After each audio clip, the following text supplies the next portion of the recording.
Bonjour. Corinthe, une cité qui bouge. Artisans, commerçants, prêtres, prostituées, charlatans, pêcheurs, magiciens, marins. Et tous les 4 ans, les foules en provenance de Macédoine, de l'Italie et de l'Asie mineure qui débarquent pour assister aux Jeux ismiques, tout à la fois jeux sportifs et pèlerinage.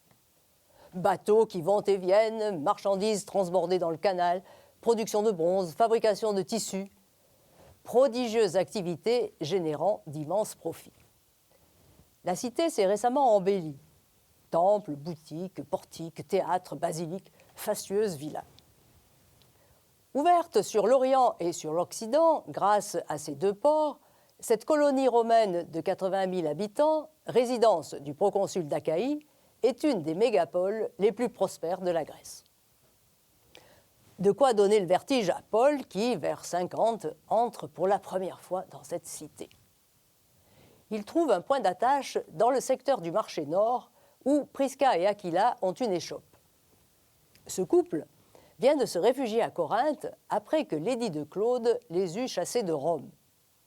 Ils se lancent dans la fabrication des tentes qui servent d'abri aux pèlerins qui ne peuvent pas se loger dans les temples ou aux marins en escale. Une chance pour Paul qui travaille avec eux. Leur boutique devient très vite une plaque tournante pour la proclamation de l'Évangile. La prédication de Paul porte du fruit. 2 communautés se constituent, une en ville, l'autre dans le port de Sancré. Tout se présente sous les meilleurs auspices. Mais c'est ignorer la vigilance des dirigeants romains. Ils accusent Paul de contrevenir à la loi romaine qui interdit le prosélytisme chez les Juifs. Ils ne distinguent pas encore les chrétiens des Juifs. Traduit devant Gallion, frère du philosophe Sénèque, Paul échappe aux poursuites grâce à la clémence du proconsul. Il retrouve sa liberté. Ne pensons pas qu'il en profite pour flâner dans la cité et jouir de son opulence. Il lui faut gérer les chrétiens issus de cette société hétéroclite. Et ce n'est pas rien.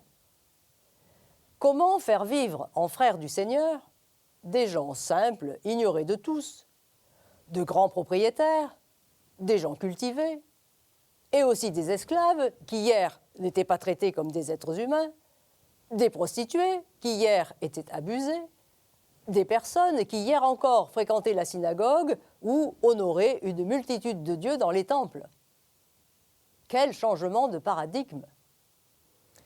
Dans cette société asymétrique, Paul fait retentir le message de la croix qui ne laisse aucun être humain de côté et fonde la fraternité universelle.